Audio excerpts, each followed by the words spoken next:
The Mark Jeffrey podcast is part of Brit Scene, an independent network of uniquely British podcasts that's always growing. Check out BritPodScene.com or follow Brit Scene on Twitter to find out more.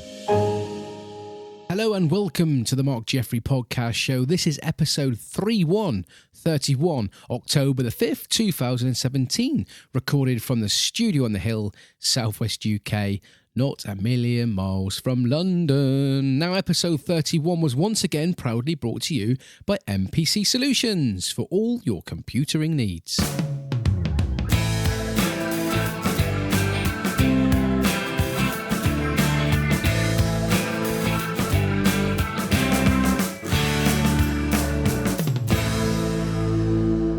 Yo, what the hell's up, podcasters? Thank you for joining me once again. How's your week been? Now, we got a great show lined up for you this week. We had two cracking blokes come in the studio last night by the name of Dan and Joolz, and they are from a fantastic duo called Mr. Rich and The Caretaker. Now, they joined me and Liam in the studio last night, and I know this is going to sound biased, but I personally think we managed to pull off one of the best podcasts that me and Liam have ever recorded. Hell, did we have some fun. Now, Dan and Joolz made their first ever visit to the studio on the hill way back in episode 12, I do believe, which was, I think, about May sort of time. So early days of the Mark Jeffrey podcast show. They're a great bunch of lads, and they are very much welcome in the studio any time they like. And now, as well as them coming in and telling us what they've been up to, we also discussed topics this week, and you're going to laugh at this. Horny spiders. We also talked about the horny James Arthur. Now, you may be wondering who James Arthur is. Well, so are we, but we will discuss that later on in the podcast. And we'll be talking about women's rights in Saudi Arabia. Yeah. Women's rights. They're now able to drive cars. Christ, isn't the world changing? We also talked about cancer research in the UK, and then we started talking about, some cannabis. We talked cannabis, guys. We was talking about wacky backy.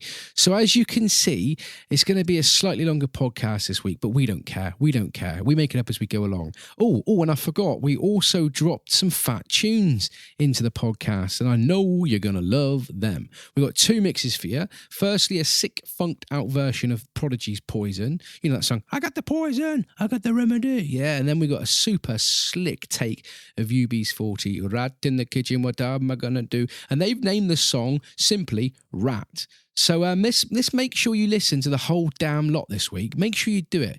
Yeah? Well, before we kick off, I want to give a shout out to a very, very special listener.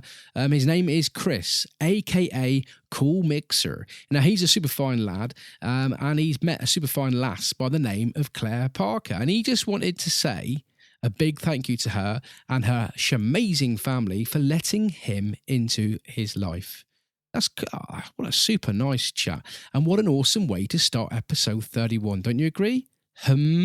Let's get this Ting started. The Mark Jeffrey Podcast Show. Super excited this week to have Joolz and Dan back in the studio. They are Mr. Rich and The Caretaker. Welcome back to the studio on the hill, lads. Thank you very much. Yeah, cheers. Good to be back.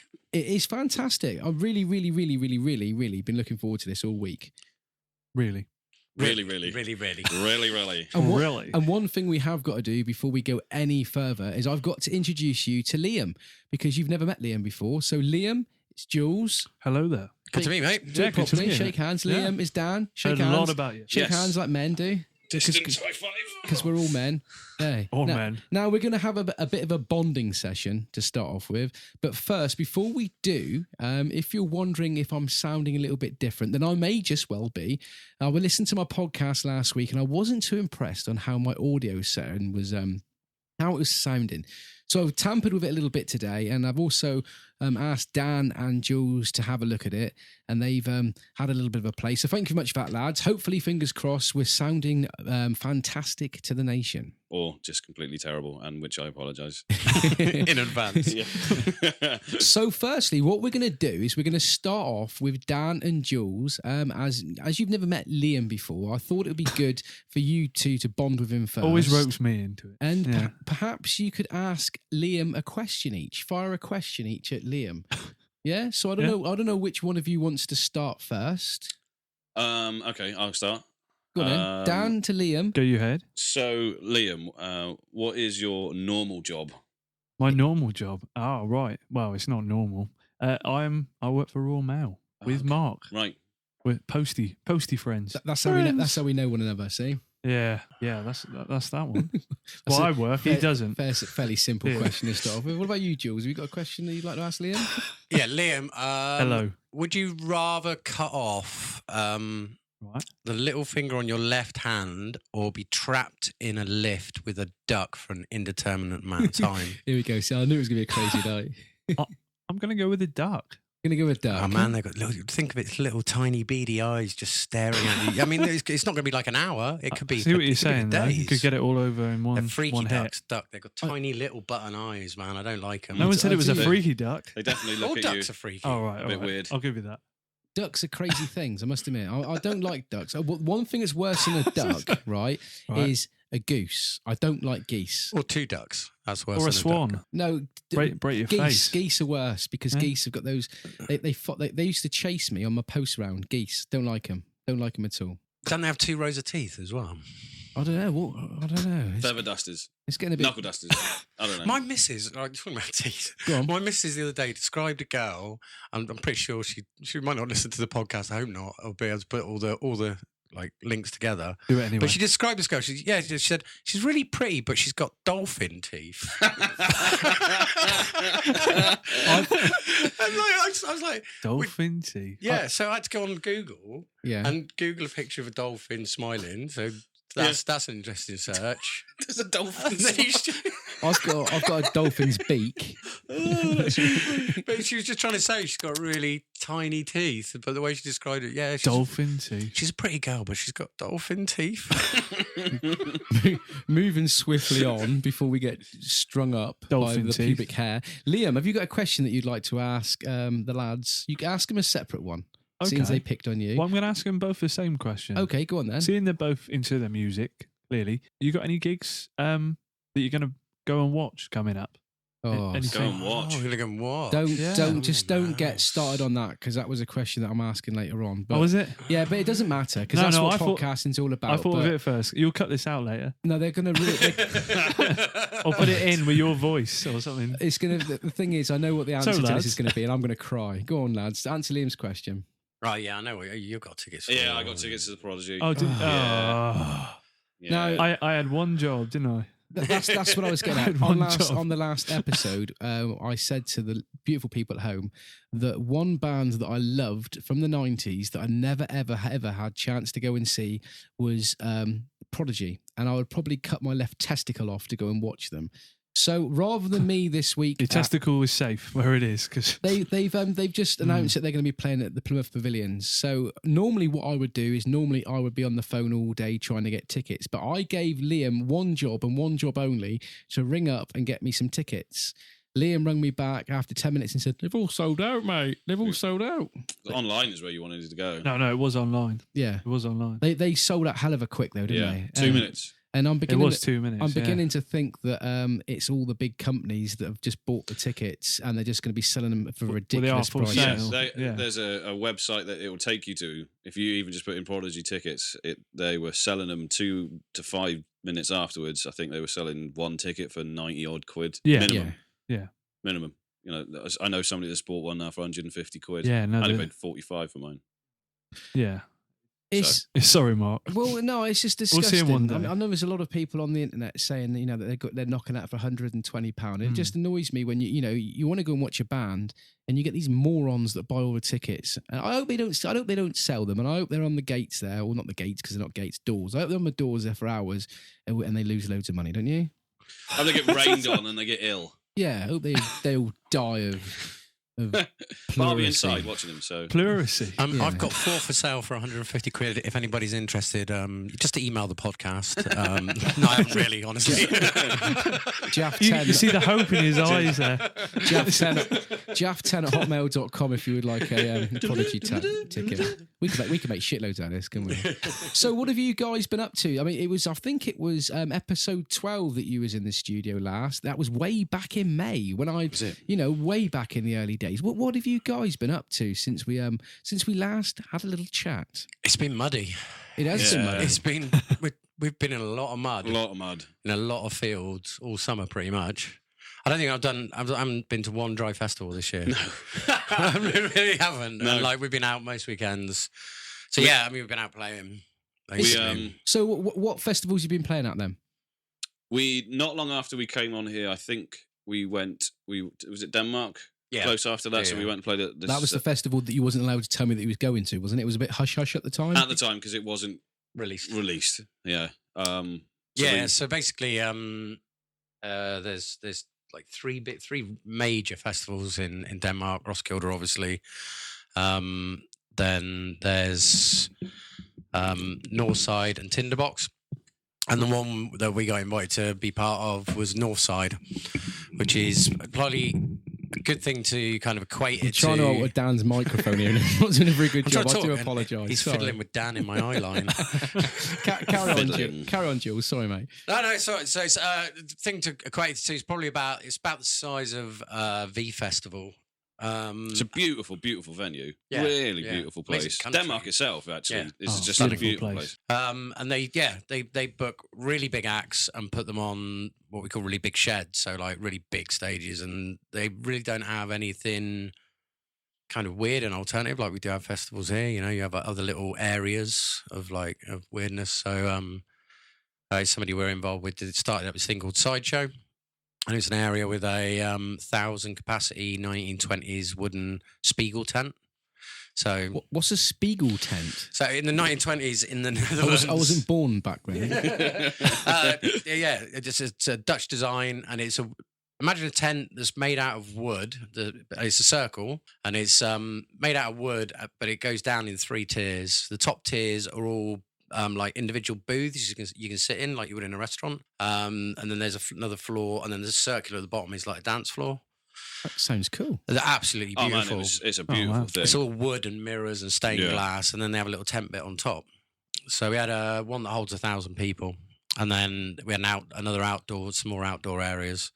And loads of circus performers and jugglers and stuff like that. It was just something out of a different world. I mean, not circuses and stuff like that, but just it was like a little festival inside of a festival because it was new to everybody. There was people walking around getting brought into doing the juggling acts, and it was really, really cool. That sounds cool. So this tent sounds a little bit like the wall of death that you see when you go to the Royal Cornwall show. You know, when you get those microphones, not the microphones, the motorbikes that go round and round and round, or the wall of death. Do you know what I'm talking about? Yeah. It's very, very similar. They're really, really pretty things. And the programming for it was like kind of non-commercial. And the kind of remit of the whole festival was to push the boundaries of the punters. So they wanted some punters to come in and go, "Oh my God, what's this? It's too insane." So circus performers, we had an 8-month pregnant sword swallower. Fantastic. Was it a pork sword that she'd been swallowing? It was an insane show, wasn't it? Right in the middle of the crowd, 1,000 people with a Balkan band going mental, and she's doing, 4 or 5. Swallowing this big sword, yeah. I don't know what sort of festival that it was you went to, but I went up to Kendal Calling again this year, and like you guys, spent the whole time in ridiculously thick, gloopy, horrible mud. But I did come across a fantastic thing up there, and it is called Crackin, black rum. Spice rum. Oh, they had a Crackin tent there, and I've just been addicted to it. And I just would like to say that was a joke. Big thank you to Joolz, because he's made us a cocktail. Now, every week now, when we get, well, not every week, but whenever we get somebody in the studio, we always have a little bit of a food or drink that they bring in, and you've made us a cocktail, Joolz. What is the name of this cocktail that you've made us? What have you put in it? Well, it's not a real cocktail. I drink a lot of alcohol. Probably why you get on my Liam. Yeah, we all do. And my partner's Latvian, and she's just come back from Latvia, and she's really good with duty free. And she brought back a litre bottle of Finlandia cranberry vodka, which I brought the remnants of what we didn't drink on Saturday night with me. And my favourite mixer, which is I've always found really hard to get out of, which I discovered years ago, which is a Jamaican grapefruit fizzy soda drink called Ting. I like Ting. that Ting. It's nice Ting, yeah. Ting. And like I used to drink years ago, gin and Ting is delicious. But I discovered 2 days ago that cranberry vodka and Ting is delicious. It is I nice. brought It it is along nice. tonight because I'm an alcoholic, I think, maybe. This shit is the Ting. Yeah, no, I was drinking this Crackin. I was drinking a Crackin Storm. It's Crackin. You get some crushed ice, put it in a glass, chuck the Crackin in, a couple of shorts of Crackin, and then you put fill it right up with some ginger ale and a little bit of lime. Now, I don't like ginger ale and I don't like black rum, but put them together, mate, fantastic. It is weird when you find a drink and you think, I don't normally like individual ingredients that go into it, but when you're sloshed, you don't really care. Do you, after a while? Dark Storm is nice, though. Yeah. It's nice. Yeah. If you like your rums, I'll give you a recommendation then. There's a rum called there's Crackin's very good. There's another rum called Dead Man's Fingers. Is that the Cornish one? Real good. Yeah, now you're the second good. person that said to me about this. They said to me that if you like Crackin, now we'll get you on the real stuff. Yeah. Dead Man's Fingers. So yeah, I'm gonna have to check that out. Where can you get that from then? It's available locally. All your good superstores. All good bookstores. But I know they're sponsoring part of the tent down at Reggae Fest down at Falmouth next weekend, because that's the only reason I'm working it. It's because about the Dead Man Fingers. Good man. I used to play the triangle in a reggae band. I used to just stand at the back and ting. That was his Ting. Oh. So, Joolz, I do recall, not so long ago, you had an operation. Is that right? Yeah. He's addict me. Now I like to be called Barbara's on a Thursday. Can we? How's it gone? You know, are you walking with a limp still or what? No, it's good actually. They've reduced the length, and now he can walk properly. No, it's good. It was very weird because we went out and played in Denmark. I've got 3 herniated discs at the bottom of my back and a collapsed disc as well. And I've been waiting for years to get the op, and luckily got in through Nuffield, private. Fantastic place. Oh, I cannot even say how amazing they are. The food is out of this world, isn't it? Yeah, it's absolutely incredible. And for a hospital, the food is amazing. And they gave me. Yeah. We actually doubted he was in hospital. He sent all the pictures. We thought he was in a hotel somewhere. It did look like it was in a hotel. It's proper private. Was it Plymouth? They got like 22 rooms, isn't it? Yeah, it was brilliant. I'm actually trying to break my back or do some damage to myself, so I can have a little holiday there or something. Christmas, you know what I mean? every year. Yeah, and so I've been waiting for years to get my date for it, and they gave it to me, and it was literally the day we flew back from Denmark, and we were out. I mean, we were out in Denmark for like 6 days. 6 days. 6 days. And we had basically the festival was sponsored by Turberg Lager, and I really am starting to sound like an alcoholic now.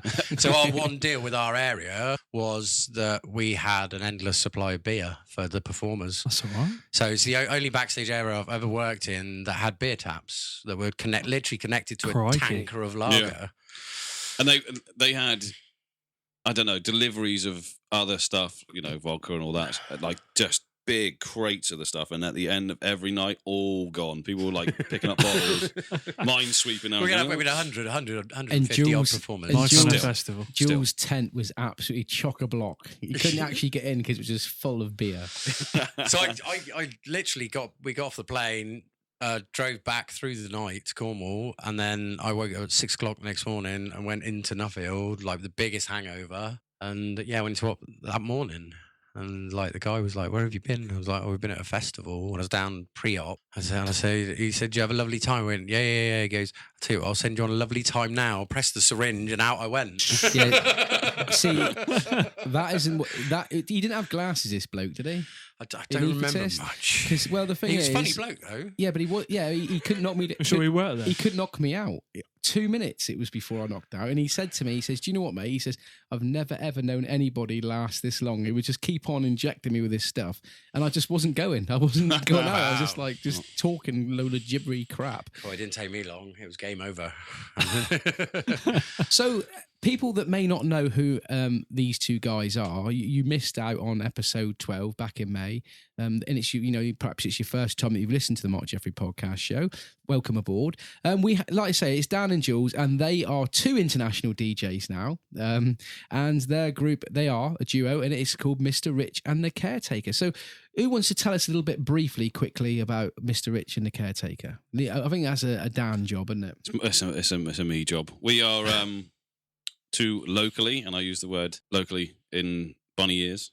Everybody's local to somewhere, though. It's true. That's true. We're based in Cannington, which is a little small town in Cornwall. Yes, not Southwest far UK. from the studio. Really, it's about 15 minutes away. Chair. We started DJing together about 9 years ago, something like that. We did think of these little mashups of other tunes, and we called our band Your Mum because it sounded really funny when they said, who are you going to go and see tonight? And I say, Your Mum. And then it just evolved from that. I was working in the States, and I got a phone call from Joolz. He was at a festival, said, you need to listen to this, and sent me a song. I think it was Ace Skills. Yeah. Who's like one of the best, like sort of mid-tempo-y party, we call them party bangers. And he sent us this song. He said, we need to do this. So we put a mix together, put it out. People liked it. And then we decided to start writing our own tunes. And then the first real song that we put out, which we played on the last podcast, The Everyday People, got reposted again by the Ghetto Funk community, which is 30-odd thousand listeners and subscribers and stuff. And it was since then we've just been trying to catch that same wave, I guess. Things have been really good for you guys, haven't they? I like to say it was since you've been on the podcast, things have gone crazy, but it's not quite that. We put it all down to being on the podcast. I think so. Yeah. It's definitely had something to do with it. Thing is, it's like when you come on and you do stuff like this, and you're a duo and stuff like that, and you're obviously your own management, as well as going off doing gigging, as well as doing all the stuff that you do. And you're obviously managing your own, the pair of you, promotion, social media. How do you find enough time in the day to do it all? Because it's like with this here, doing the podcast, it's not just a case of recording a podcast. You've got to get on social media. You've got to promote yourself, this, that, and other. And I find it takes up a lot of time. How do you guys get around it? I don't know. We just do it. Yeah, it's not. Yeah, it's It's like, for instance, if we know something's coming up, we'll go, right, this is our next gig. We'll put it out on our Facebook page, and we've linked that to our Twitter page. So as soon as you post one, it posts straight to the other. So that's two right out the bat. But really, especially on Facebook, you can publish things at certain times. So if you've got 5 minutes during the day and you don't want it to go out till like 9 o'clock, say we put out a tune last week, and I should have done it, but I didn't do it this time. I was going to put it all up, get it all sorted out, and publish it the next day. And you can just publish it at 2 o'clock in the afternoon, and then you just go about your day then, really. Yeah, and we tend to post it on certain days as well. I usually find that like kind of Sunday afternoons, Sunday evenings, pretty much is everybody's Facebook day. It's kind of day where everybody's chilling out. They've watched Antiques Roadshow and had a roast dinner and a couple of beers down the pub, and they're sitting on the sofa and they've watched Liverpool lose. That's it. And that's when you go on Facebook and have a flick around and see what everyone's been up to all week. It's a really good time to like hit a post out. See, I found with the podcast, because I've done my research into finding out when the best time of the day and which the best day of the week is for setting out that podcast, for launching it. And I've worked out that Thursday evenings are the best time for launching my podcast. For the simple fact, people are getting ready for the weekends, and they want to. If I put mine out at the weekend, everybody's out doing their stuff. Nobody's listening to the podcast. I say it. Fridays and Saturdays, we don't generally post. We're generally out DJing them. I generally get the most listens to my podcast on a Friday morning when people are going to work. It's when I find that it's my best time. But so you get to start everybody's weekend. Isn't that wonderful? Everybody loves me. See. Yeah, it's good. I feel like I feel like that fairy off Will-O-the-Wisp. What was her name? You are. Oh no, yeah. The fairy Just that like it. everybody loves. Yeah, I feel like a little fairy. Yeah. Yeah, but one thing that I have been doing this week is cranberry and ting. It's great, isn't it? I've set myself a task for October because there's that non-drink thing that's going around in October, isn't it? What are they calling it? Where Stay dry or Stoptober, that was it. Yeah. I don't believe in that Good luck with crap. that. So what I'm going to do? It's the first day and we're drinking. Yeah. Oh damn. What I've decided I'm going to do is I'm focusing on my Twitter account. And for every day in October, I'm going to be sending, answering, promoting, and socialising at least 2 times a day on Twitter. And I've noticed that in the last few days, just by first 2 days in October, the amount of people that's listened to my podcast in the last 2 days, just by liking and retweeting and stuff, is quite beneficial. So that's a bit of a hint there for you. But let's get that straight. You're doing that instead of not drinking. You're just going to drink more. Yeah, I'm just tweeting. I'm tweeting. One a shot. Yeah. So You that's like the Donald Trump of tweeting podcasts then? fake news. Fake news. Best podcast. Tiny hands. I'm really good at tweeting. I've actually, You're all going to be really, really I have happy. actually Everybody's got going to be happy. a new haircut, and I have been. People have said to me that it looks a little bit like the North Korean bloke's haircut, Kim Jong Ying or whatever his name is. But I'm calling myself Jaff Young Ginge. That's what I'm going to call myself. Beautiful. But when you was in here last, Joolz, what the hell's that? That's that chopper going over again, Liam. Every Monday night when we record this podcast, a chopper goes over, doesn't it? This time Always of night. get interrupted by the chopper. We all like a big chopper though. Yeah. Go to the chopper. No, when you was in the studio last, Joolz, we was talking about podcasting, and I was very, very new to podcasting, listening to podcasts and all that lot. And you told me, I do believe, to listen to the Joe Rogan podcast. Is that correct? Joe Rogan Experience. Awesome. Well, I can now say that I'm an addict. Good man. I absolutely love it. It's great, isn't it? Yeah. Any new podcasts that you've been listening to? I haven't picked up anything news this summer. I was just we've been so hectic, and after my back up, I've been back at work. I haven't picked up anything new. I'm kind of doing the opposite. I'm struggling to keep up with the ones that I've subscribed to at the moment. Where before the op, because I wasn't doing a lot of work, I was hitting loads. But the one what I might not have told you about, which I listened to, is a really good podcast called The Comedian's Comedian. Yeah, I've seen that one. Yeah, yeah, that's really good. And I can't remember the name of the comedian who does it. He's not a well-known TV comedian, but he tours and does all right as a comedian. But he obviously knows the community of comedians, so he interviews other comedians, but talks to them about the process, about how they write and how they how they put their act together and everything. That's quite an interesting one. Well, since I last seen you, I've been offered a sponsorship deal, which I did turn down, from a company which wanted to buy 5 minutes at the beginning of my show to promote a razor, which would have been nice. It was offering me £80 an episode, which is good. But the problem is I wouldn't have had no listeners. What was it? Was it Ting? I think I know. I know who the sponsor is as well. Yeah, we won't I won't say too it, but much, it's the English version that all the American podcasts do, is it? The ones I don't know. Subscription one. We'll talk about. No, it's not. No, it's not that company. I know what you're on about. No, it was that, and also I've been. I was invited to join a networking group, a British podcast group, and they are called the Brit Pod Scene, and fantastic. You can look them up at #BritPods. Every time. #BritPod Scene. What do you mean every time? The last few weeks, Liam, I've been very good at it. Yeah. I've been very, you very said good Brit at it. It's the Ting. Every time. It's the Ting. But yeah, so it's been evolving good. It's all going good. Really, really enjoying my podcast. What about music? What sort of music, since you've been going off to festivals and that, has been any bands or any type of music that you've sort of been listening to since you've been away that you've enjoyed? I've been listening to a lot of this. I think he's British, but he's definitely living in the States now. But there's a guy called Younger. Okay. Youngr. Yeah, He's not. No, he's not. Oh, not Younger. Not that. No. It's this dude. It's a single dude, and he's like a one-man band, and he plays synths. Have you been checking out his marital status and stalking him on Facebook? If you love try him. anything.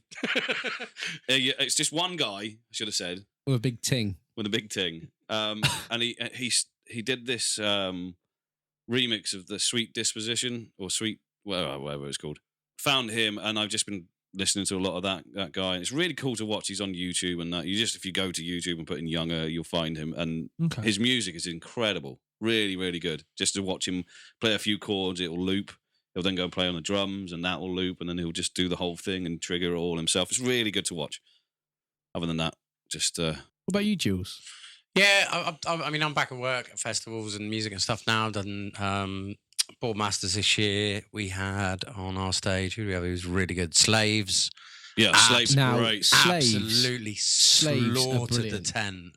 Just destroyed it. It was absolutely amazing. One of the best shows I've seen. Now, Slaves, the bloke that's the lead bloke, he absolutely batters the crap out of those drum skins, doesn't he? Yeah, a pair of them. And the two thing is, they're two of the loveliest boys you'd ever meet in your life. Really, really chilled out, really mellow, really nice, really polite, and just own the stage, smash it. And their video and all their tech guys are awesome. Well, I saw them at the one in Portsmouth that I drove up to see Elbow play. What did you think of Elbow? I honestly, they're one of these bands that people go, oh, I know Elbow, but you know one song, and I'm exactly that person. You go, oh, this that song. Play that one song that we know, and then they played that one song that I know right at the very end, just to keep me. Otherwise, I'd have left. The thing is with Elbow is they've sort of remind me of Coldplay because everybody says that they're boring and they're plain and they're like, but when you actually go and see them live and they've got like their back-end orchestra and all that lot and all the stuff that's going on stage, they sound absolutely amazing live, don't they? They're a musicians band. Yeah. So like a bit like, you know, like guitarists love Graham Coxon solo stuff. Yeah. You know, he's a guitarist. You know, I think Elbow, and there's a couple of bands like that as well. The Pixies were a bit like that as well. You know, they're probably musicians band. We, the group of people, I was with my missus, and she's a massive Elbow fan. She knows a lot of their songs, and I was like, I only know really one. I only went up there because she wanted to go, and let's go for the day. And there was about 15 or 20 people around us going, play something that we all know. And I'm thinking, that's just, you know, I'm not the only one that doesn't know who they were. Yeah. But, I mean, I did know who they were. But again, it's one of these, when you listen to the lyrics of them, especially him, he's a lyrical genius. It definitely, I was like, well, I'm going to listen to them a lot more now. And I've gone out and listened to, you know, got a few of their albums. And they're definitely up there. Like Joolz was saying, like, you know, they're a musicians band. They're fantastic. And the Slaves, I saw them at the same one. The best. I mean, I've heard their music before, but the best live act, and I'd say to anybody, go and see it. We did Festival number 6 this year. Flaming Lips. Never seen them. Right. Every single number is a theatrical piece. Yes, it is. So there's something going on. So they had all this LED tape hanging from the front of the stage, which is video mapped with and they had 3 layers of video wall. Then you had a band in the middle. And then, so the first number we handed out 200, like, I can't even, how to describe size on a podcast. 12 inches, I say. Normally. That ain't 12 inches.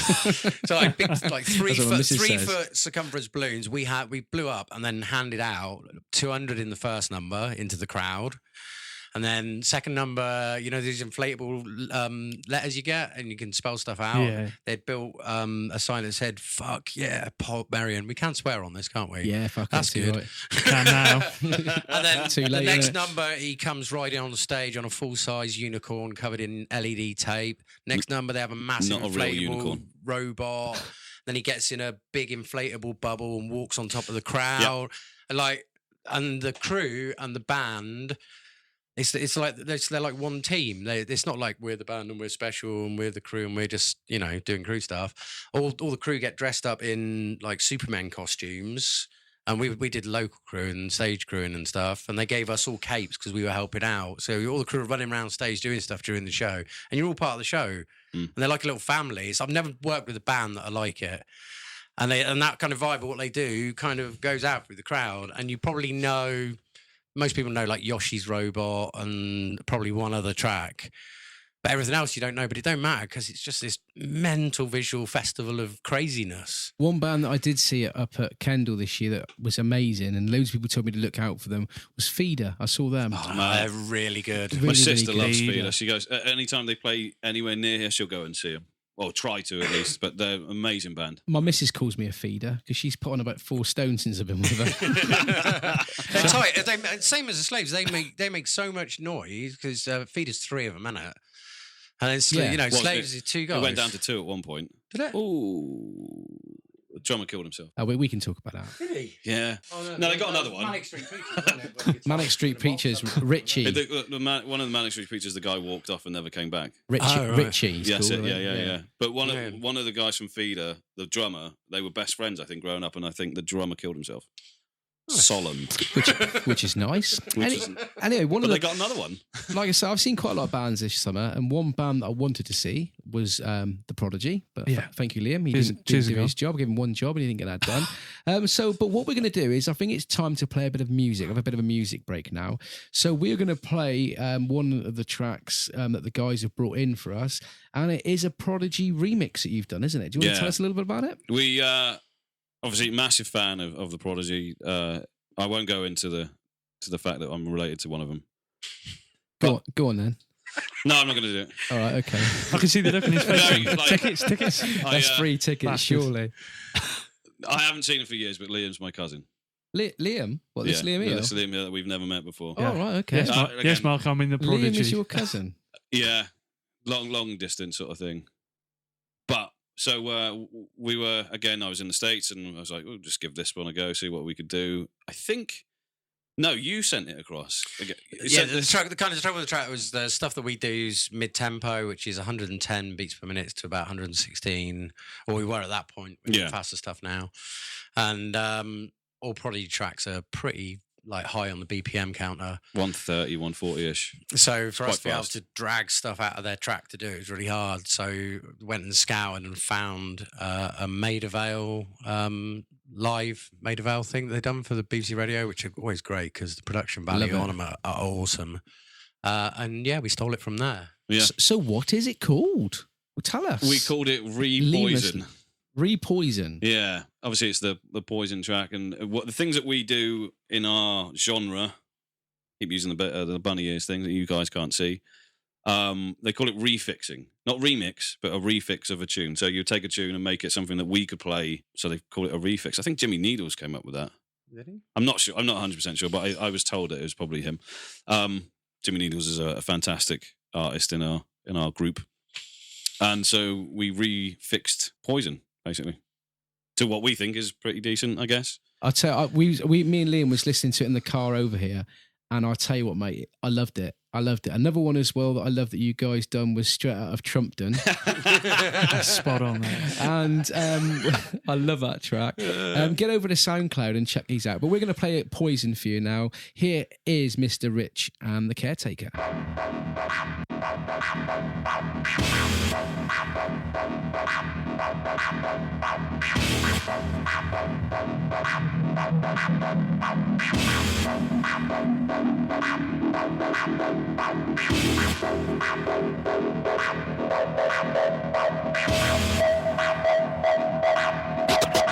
This is how we do.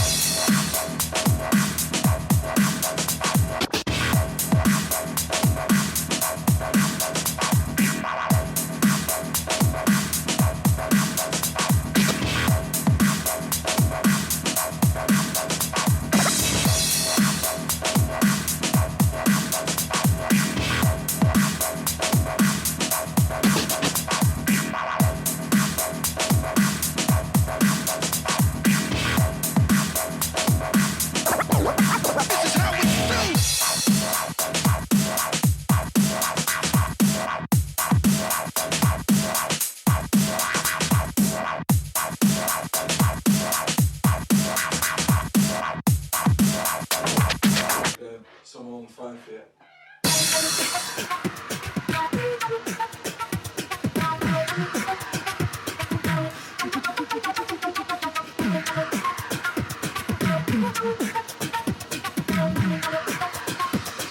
Trying to rock this fucking tune, man. I got the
I got the poison. I got the poison. I got the remedy. I got the poison. I got the poison. I got the remedy. I got the poison. I got the poison. I got the remedy. I got the poison.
Told you that was good, didn't I? And it's nice to have a bit of music, to a little musical break, don't you think? You know, a bit of backward Turner overdrive. It's podcasts, podcasts are generally, just all talking. But I like to have a little bit of music chucked in, where we can have a little bit of a chat while the music's playing and listen to the tunes. It's pretty good. So, what do you guys? And I mean, I listen to podcasts at the moment to relax. What do you guys do to relax when you're not DJing? Can we say this? as well as masturbating. Other than nothing. That's pretty much the whole day taken out. I wake up, masturbate. I was going to say, is Sunday a relaxing day? Sounds like it is. Sunday I have a day off because it is God's day. But what does Sundays consist for you guys? And is Sunday a relaxing day? It depends on and especially if we are out the night before. Sunday is recovery day. Pretty much. We do a thing down in Weybridge for this place called Pop Gallery. We call it Block Party, and we don't finish till 2-3 o'clock sometimes. And by the time we get back, and after packing up, it's 4-5 o'clock. So another hour to sort of chill out, and then it's 6. And then I got an 8-year-old kid now. Okay. Didn't have before. I found him. I don't know whose he was. Not mine. But so he's either up and poking me in the face to do something. Come on, Dad, let's do this. Well, I know what you're getting at, because Sundays for me is a totally different affair. Now you've got kids, you can go out on the lash Saturday night, but you're still 6-7 o'clock in the morning getting your kids jumping on you and all this sort of stuff. It does all change. But Nikki, my girlfriend, she done something totally different yesterday. I took the kids to a birthday party while she was out with her school chums, because she's a teacher. Don't worry, I'm not going to have a 15-year-old. Couldn't see it tonight because she was grounded. Believe it or not, I couldn't pick her up tonight. Believe it or not, she was out doing a run in aid of cancer research, and it was called the Mud Run. And it looked really, really good fun, to be fair. Loads of birds all dressed in pink, sliding down a big inflatable thing, crashing into mud at the bottom. I just wish, really, that I was there like to every film weekend it. this summer, really, bro. Just without the inflatable thing. That was in aid of cancer research. Now, I know you guys are very much into your conspiracy theories, and last time you was over here, we went down the pub afterwards and talked for 3 hours about the Mandela effect and that sort of stuff. But I'm not going to go down that tonight. We're going to talk a little bit about a conspiracy theory. I've had this thing going on in my head now for about a year, but I've never really had the balls to really talk about it, to be fair. But Nikki was talking about cancer research and all that lot. Now, what I want to talk to you about is cancer research. And I want to know, in your opinion, now, as a nation, we spend millions and millions of pounds a year on cancer research. How worth its while do you think it is? So that's really weird. I listen to loads of stuff, podcasts and stuff, but I really like Desert Island Discs on Radio 4. Right. And this week's Desert Island Disc was some cancer research specialist guy. And I listened about the first 15 minutes. Weirdly enough, it was on the drive home. I did a festival of the weekend called Wrong Fest, which is a charity gig. And we left site about 10:30 in the morning. So we were driving in the mizzle across the top of the moors, and this guy joked about cancer. So we only listened about 15 minutes to it because it was bumming us out a little bit. But the one thing he said was cancer research is all very good, and it'll always aid to better recovery and better things, but we'll never eradicate cancer because it's intertwined with our DNA. It's literally it's interspiraled within our DNA, and it is like the human defect. So you'll never get rid of it because it's kind of inevitable. And the only reason we have so much trouble with it is because we live far too long now. There wasn't a lot of trouble with cancer because everyone in the Middle Ages used to die at 30. So it's degradation of your DNA in lots of different ways. So that's what he was saying. Because all I'm saying, I'm 40 this year, and ever since I've been around, we've been paying millions of pounds as a nation to cancer research. And I don't really see there's that much improvement in research that's gone on. Perhaps it's just me being blind to it. But I mean, the thing is, all of this stuff that's going on at the moment, prime example, cannabis, right? Yeah. All of these people that are taking cannabis oils, and all of a sudden the tumour's disappeared. Yeah, Rick Simpson oil. Now, what I'm getting at now is, will the government ever give this out, right? Or are they making too much money? All right. Okay. Do you see where I'm coming from? Yeah, so this podcast's going to get deep now. Conspiracy, I know quite a lot about this subject, funny enough. Well, we don't want to go on too long about it, but it's just interesting, just briefly, what you think. Well, I'll give you a bit of information. One bit of information is cannabis is already given out on the NHS.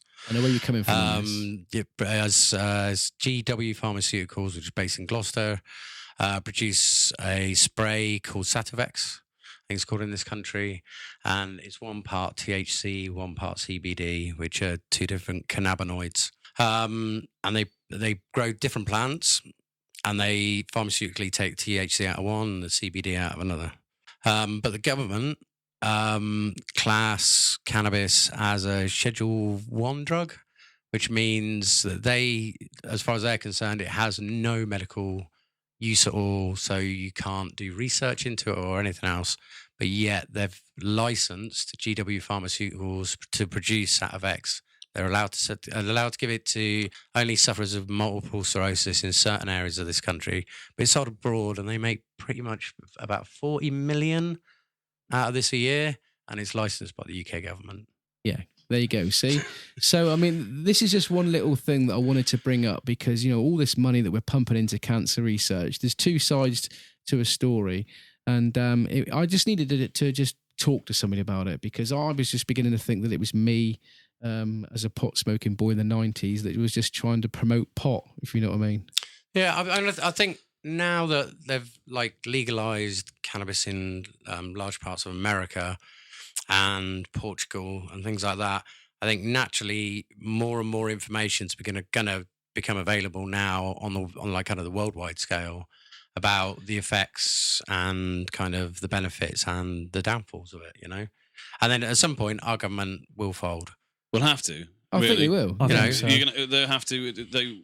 When I was in the States, it was when I think it was just Oregon became the first state to legalize cannabis for recreational use. In Colorado, wasn't it? Yeah, Colorado, that was it. And within the first, they call it quarters, obviously, because it was first quarter of the year, they made enough tax off of it to pay, because they pay for schools out of their tax, they pay for loads of the stuff, and they paid enough tax just in the first quarter to pay for all the schools, and they could have funded some of their version of the NHS. Yeah, somewhere near $1 billion. I was going to say, it's ridiculous. So that's where I was coming from next. Why are the government so short-sighted with cannabis then? Why are they not going to Why will they not legalise it? Think of the money that they could make. They could save the NHS. Large pharmaceuticals. Yeah. That's why. I also see it as that when companies are making money off of cancer, Do you know what I mean? Yeah. The actual so big pharmaceuticals. Yeah, so you've got these companies that are making the radiation that they pump into them, which is doing more damage to the people than it is really. People feel sick. I've had a few friends of mine that have had radiation pumped into them because of it, and then for days afterwards they're feeling like worse than when they went in. Whereas this natural substance, take the oils out of it, do what you need to do, and you've got kids that have had, like 150 episodes a day because of something going wrong in their brain, and they take one spoonful of this stuff and they can function as a human again. People with Parkinson's disease as well and MS. You know what I mean? It's really amazing. You see some of the stuff on YouTube, and some of these people that can't physically stand up because they're shaking that badly. Yeah. They take this. They're not smoking smoking a joint. They're taking this stuff, and within 20 minutes they're sat there, not 100%, but they're at 98%. They can live their life. All right, Why is it so wrong? There's a lot of arguments for legalizing medical cannabis, or just legalizing cannabis full stop. It's insanity. I just don't think the tax dollars outweigh the pharmaceutical big companies. And that's why. But there's going to be so much research and pressure; they're going to have to fold at some point. What annoys me about the whole thing is they say they won't legalize cannabis because it leads on to other things. Well, no, hold on. We'll stop and rewind here now. Cannabis doesn't lead on to bigger things. Alcohol leads on to bigger things, because the first time I ever smoked my first spliff, and I think probably 80% of us can vouch for this, was after being pissed up from drinking. Yeah, I mean, cannabis doesn't lead to harder drugs. It leads to woodwork. Exactly. Because the first thing you do is you smoke a joint, and then you find loads of things to make bongs out of. Which creates jobs. See, the bong making industry. I'm going to play devil's advocate in this one, because I'm going to say that no matter what you do, it's you as a person that might lead. It might be you. They say it's not addictive. I think that's absolute crap. I think for people it is addictive. I know people. Very much so. I know people that live 2 doors or 3 doors down from me. Stop pointing at me. Yeah, but mate, I know people. And I can't mention his name here, that if he doesn't, he's really irritated if he doesn't have a spliff. That's my cousin. Oh, okay. But I think to say, in my personal, and this is not a dig, I think to say that it's not addictive, you've got to interview everybody and say, are you going to be addicted to this? Or is that the nicotine that he's smoking it with? No, I don't think it is. I mean, I think there's addictive qualities to cannabis, but it doesn't help that you're buying your cannabis from a dude down the road who you might know really well, you might trust a bit, but he's selling you. Do you know him as well? No, but I know somebody that does. No, he's getting his weed off different places. It's different strains, been grown by different people. You've got no gauge of what you're getting and what you're smoking, really. Whereas if it's legalized, as has been shown in America, you can learn all about the sativas and the indicas, and you can find things that suit you as a person, and you know exactly how much THC, and it's very scientific. So you're going to a shop and you're buying something that's pharmaceutical grade, rather than getting something that his mate Bob or whatever down the road's grown in the back of his shed, and you don't know what the strength is. Also, that same bloke, it probably, he's probably got a couple of pills, and he's probably got a bit of coke. So, like, if you're going to your weed dealer, who is this bloke you're talking about? If you're going to your weed dealer, that's the guy that's going to have other stuff. If you're going to a legal shop that sells marijuana, they're not going to have other dodgy things under the counter because they're a legitimate business. So you're less likely to come in contact with hard drugs. So the government can stick that one right up their chuff. Yeah. Chuff. Anyway, we'll move on, and you can tell us who this bloke is that you keep telling me about. And you lived near Cannabis, right? You know what the place was like at one point. Everybody knew. I never done anything like that, mate. I said you knew. You didn't say you did. Yeah, okay. Sundays is my day where I sit down and go through, work out what I'm going to do on my podcast for the Mondays. and I sit down. And one thing that I've been doing recently is going on my PC and looking up show content. And I've been going on Google Trends to find out, what people are actually trending, so that I can look it up and put it on my Facebook page and on my account here. And people, it all interlinks, all this hashtag crap and all that sort of stuff. So I've got a few little things here now that I'm going to talk briefly to you about. This podcast is motoring on now, but we're going to break it down a little bit. I've got 5 or 6 topics here now. Break it down. Liam's got it all on his computer, so he can tell us a little bit about it and that. But some of the things that's been trended this week on Google Trends, and on Saturday, we'll start off with Saturday. Did you know that it was International Podcast Day?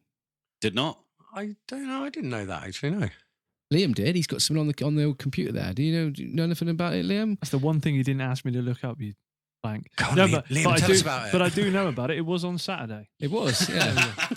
There we go. You can always rely on Liam. Well, Sunday, right? So Saturday was International Podcast Day, and it was just Saturday, basically trying to promote as much as they can about podcasting.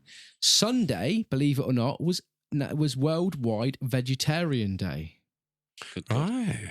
So I kind of get thinking now that this is all stuff to do with vegetarians, Liam. Am I right? Well, yeah, no, it's a day where they ask people to give up meat for a day. That's generally what vegetarianism is. Which is, yeah, and I've got all that meat-free plan. It's just no meat. That's what it is. There's no getting away from it. There's no meat. It's quite a descriptive day. I like it. I actually was a vegetarian once upon a time. I was, for a whole year, I gave up meat. Did you get ill? I was ill all the time, mate. Yeah.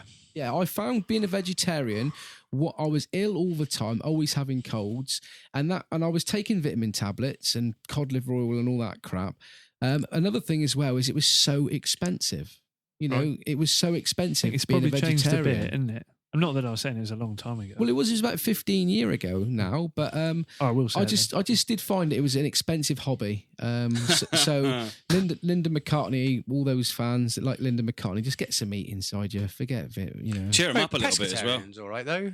You'd be all right as a pescatarian. What's a pescatarian? That you eat fish and vegetables, but you don't eat meat. Well, I actually used to I ate fish. I didn't eat meat other than fish. Yeah, and you're still getting ill. I was still getting ill, mate, yeah. Bloody hell. I was just ill all the time. I had stomach complaints and I was always feeling, just... Too much fish? Just drained, I'm going to batter you in a minute. Hey. My God. I'm here all week. Don't try the chicken. It's vegetarian week. James Arthur. No James Arthur. Now, there was a Yes. little bit about James Arthur. Apparently, he revealed having a fling with Rita Ora, which turned him into a goddamn sex addict. I read this today. Who are any of those people that you're talking about? Yeah. Rita Ora is actually pretty cool. I like Rita Ora. Right. I thought she was a drink. Yeah. but It's too orangey for girls. I'll be your dog. That's the same one, isn't it? Yeah. I was actually in the Cura Club when I was a kid. They used to send me like pencils and like notepads and stuff and jigsaws, and it was a pretty cool club to be in. There's a little fun fact here about stuff. Then my cousin went for. You got a lot of cousins, haven't you? I got a big It's family. in Leon, is it? No, my cousin who lives in West Sussex. He went for the part of the new Sunpat Kid. The old, some pat is a bit nifty of a bat. yeah, the old crunchy peanut butter thing, and he got to second. This like kid who became the new Sunpat Kid, just like pipped in and like he was so gutted, absolutely gutted. He wasn't nutty enough. Too smooth. Yeah, so what was we talking about? Yeah, so anyway, Rita Ora and turned James Arthur into a sex pest. A sex addict. There's a lot of these sex addicts. There's a lot That's a bit different. But what do these people do? I still isn't it? don't know who they are. What do they do? Well, James they're both Arthur, artists, aren't they? he was an artist from the X Factor, I do believe. And that's why we don't know. That's an oxymoron, isn't it? An artist. Rita from X Factor. Ora, she done a song called Good Times. Was that Rita Ora? I think she's done several I feel things. the good times Amongst the coming. drink. With, I don't know who it was, with Rudimental. Rudimental done a song with Rita Oh, right. Ora. Oh, yeah. You know what- She I also don't did know. Hot- Rudimental. She did I Or was think that- she hold did on, Hot no, Right sorry. Now as well. DJ That was Fresh. that was Ella Air, wasn't it? Name dropping. again. Same sort of person. So they both look the same. They're kind of vacuous pop people then. Yeah, and she turned Generic. She's turned James Arthur into a sex addict. Two people wow. we don't know. They're one of those sex people, Liam, that you keep talking Sex about. people, Lynn. Lynn, I won't be part of your sex festival. Talking of sex festivals and things like that, we're going to talk about spiders. Oh. Now, apparently, this is the week. Eh? This is the month for That spiders. was the worst link you've ever done. Yeah. Talking about legs. He's got my interest. Well, Sex pest. It says spiders. here. It says here that Brit homes are set for giant spider invasions this month, and they're horny. Horny spiders. Talking of sex pests. Now, I come across a lot of these spiders on my post round, and they are. Horny spiders. These spiders are getting worse, Liam, aren't they? They put their webs all the time right in your face. bastards. Right? Yeah. and- Sure, it's web. Well, throwing their Isn't that web called out, a yeah. Spider-Man? But no, apparently these spiders, they are going to be horny spiders that are going to be invading the house. And about how many was it? They said, Liam, about 150 million spiders out there. 150 million exactly. Yeah. Is that So worldwide or where's No, what's the... just the UK. UK 150. How do they come up with such a random number? They're going to go, right, 150 million. Who comes up with that number? Counted every one of them. Oh, no. Well, it's not only that. It's You said come. these bloody immigrant spiders Someone coming over over here. here taking our English spiders' jobs. It's my favourite spiders are the ones that if you look at them and just talk or even go oi, and they go on their web. Have you seen those ones? They don't. You can shout at them on the web, and they just shake as if like get away. And they got. I was talking to Liam about spiders a few episodes ago, and I was saying nobody's got back to us, nobody's emailed me or anything. But apparently, spiders have got 8 penises, 1 on each knee. Is that fact? Is that fact or fiction? There's this wonderful thing called Google. But No, I'm you not, have it- I'm you not look sure it whether up. you get a true answer. He didn't want it on his internet history. I asked Liam to look it up, and he couldn't do it. So yeah. But apparently, keep on talking. I've actually remembered something now, talking about sex and stuff like that. But they do reckon that everyone eats 3 spiders a year or something when you sleep. Right, that is actually a myth made up by a college in the US to say whether or not how easy it is for gullible people to pick up on things, and that was the one. Oh. Yeah, So how many spiders do we eat a year then? probably about 10 or 11. Actually, this is when we first. I don't know whether to believe that. No, apparently it's just a myth. But when we first moved down here from Sussex, my sister, we had this place in Kellybray.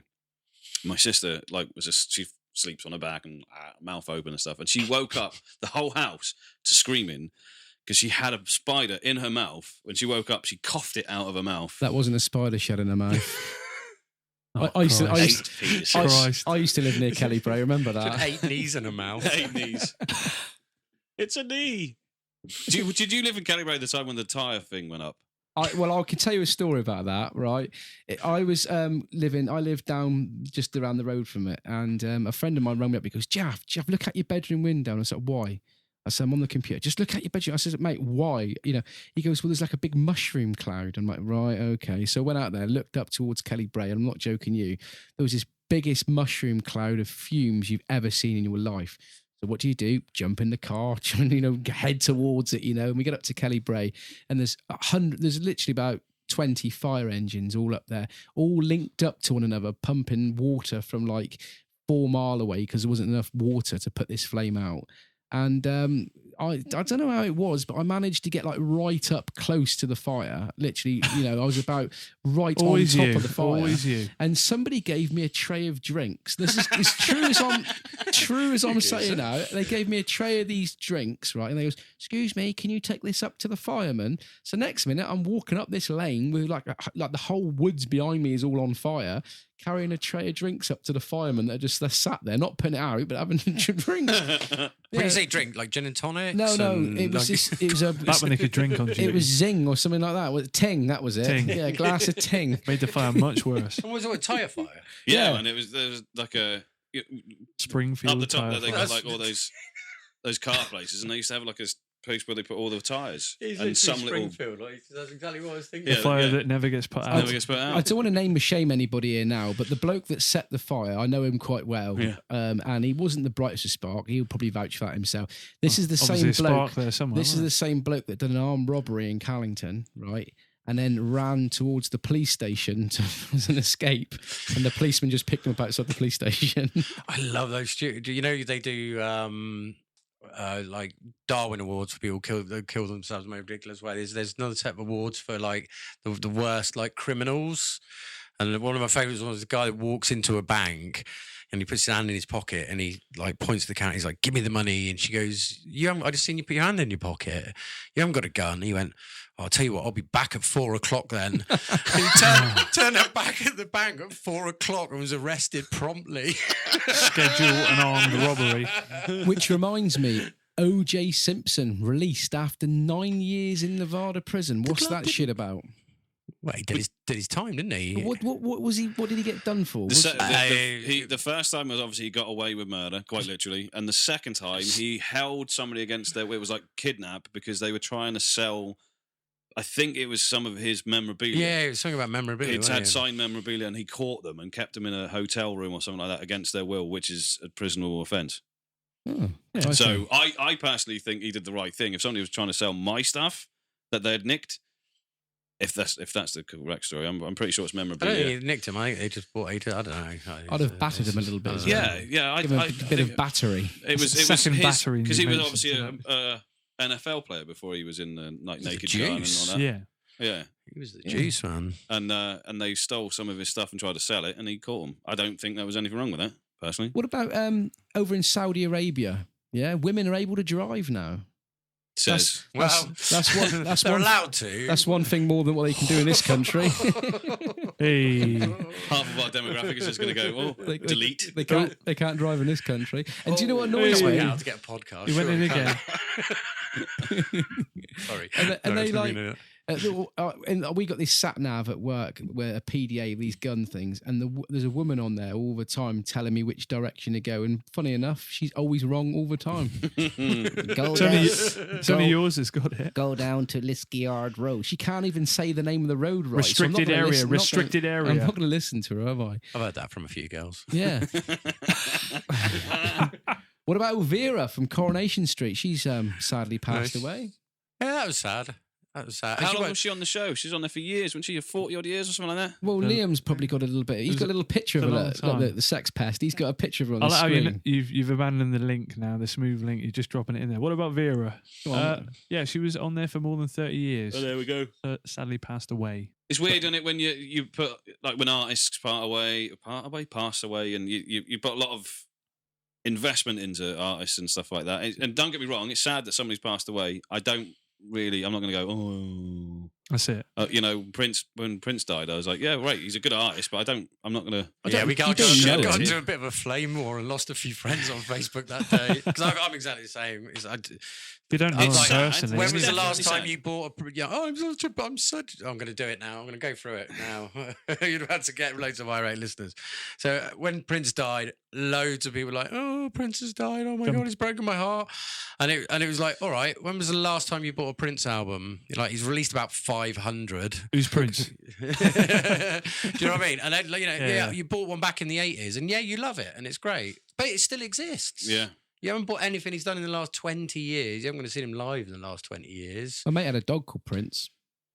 He's a police dog. Yeah, big kick-ass, one of those big Alsatian German German shepherd Shepherds? things. German Yeah, Shepherd. bloody horrible thing it was. But do you watch much telly?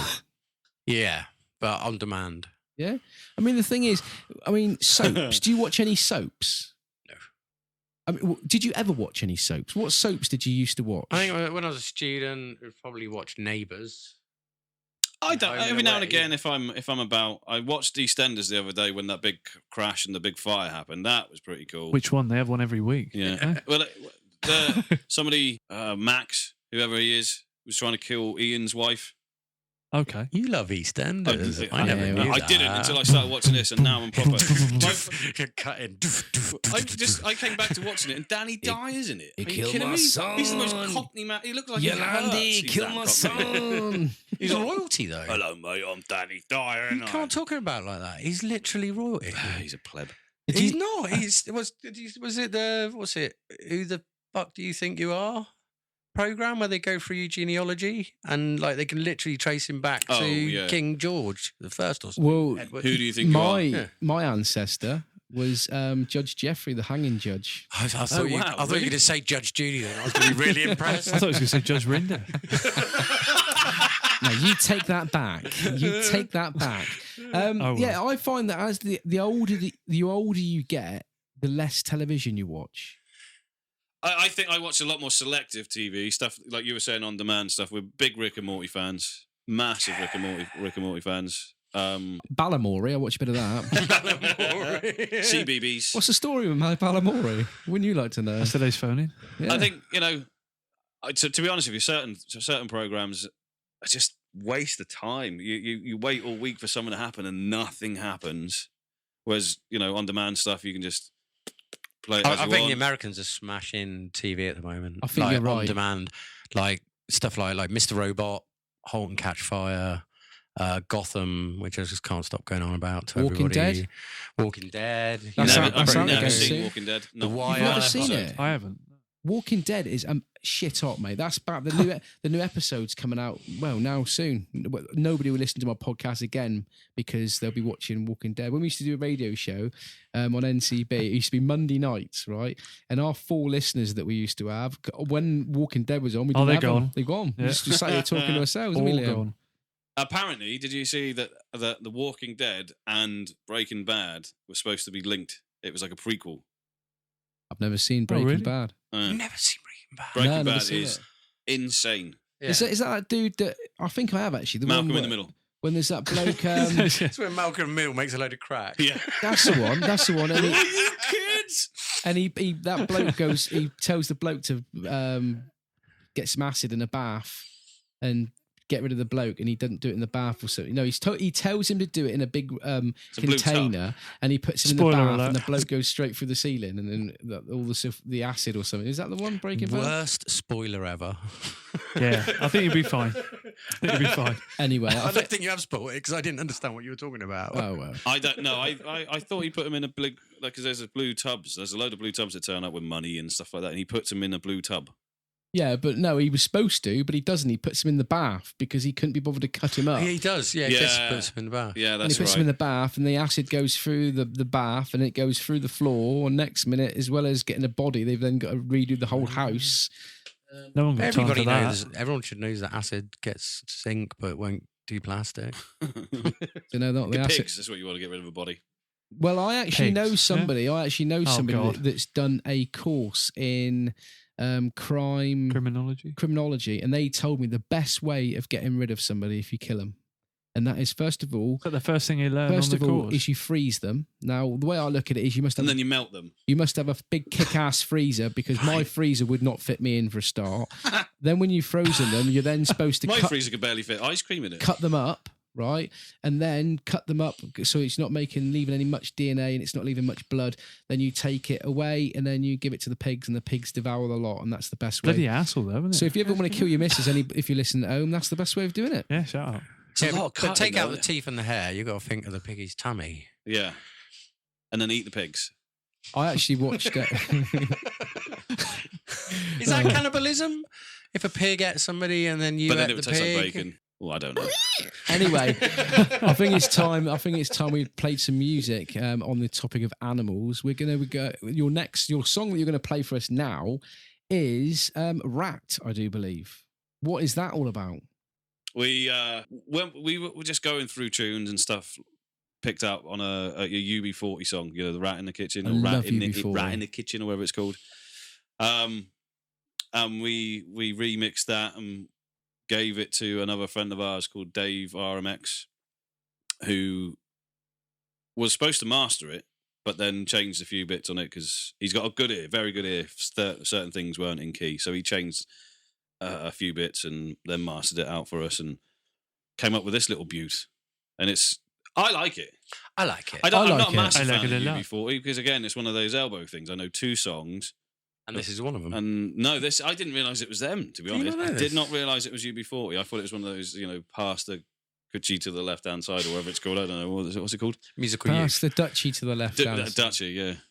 Yeah. So I didn't realise it was them until we got the file and I was like, oh, it's a pretty good song. And then we turned it into a song. Again, that was already a song. Well, I'll leave you to introduce it, and we'll let's check it out. This is Rat by Mr. Rich and the Caretaker and Dave RMX. Enjoy.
now we have the rebel version, singing with a different style and pattern, better known as the herbal version.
What did you think of that then, Liam? Because you're a UB40 fan, aren't you? Beautiful, yeah. Yeah, IB40.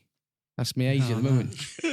Shouldn't be UB40, it should be IB40. He's on fire, man. Yeah. So, Liam, have you got any? We've been ranting and raving here. Have you got anything that you've seen this week that you'd like to bring up? Yeah, any topics or I anything? think we've covered pretty much all of it off, really. Yeah, nothing that you've done this week that I'm you not going to bring fancy the talking Prodigy about? up again. Is that what you're getting at? No, Yeah. you've done your bit. Well, I think it's about time to wrap this mofo up. Thanks, Dan and Joolz, Mr. Rich and the Caretaker, for coming in. Pleasure. Anything you want to tell us before you leave? You know, where we can find you and what gigs you'll be doing or anything like that? Coming up, we have. I'll try to think one at a time. So 8th of December, we're supporting Rodigan, the Guildhall, with J.I.R.E. Lovelight Sound System, Tuscan, and Darko, which is the uni Christmas ball as well. Yeah. If you don't know who Rodigan is, he's like the king of underground dub, reggae, that sort of thing. He's quality, and he's about 70. Yeah, And David Rodigan. This is all in Plymouth, down in Devon, Yeah, in Southwest UK. Not the Guildhall. What's it called? I said a Guildhall. It's at the uni, the big all by the uni. Yeah, so it's in Plymouth University.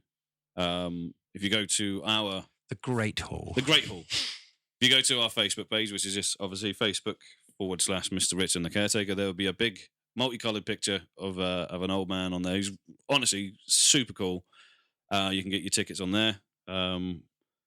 We've also got this month coming up in Exeter. We're playing the official after party for Slamboree Sound System.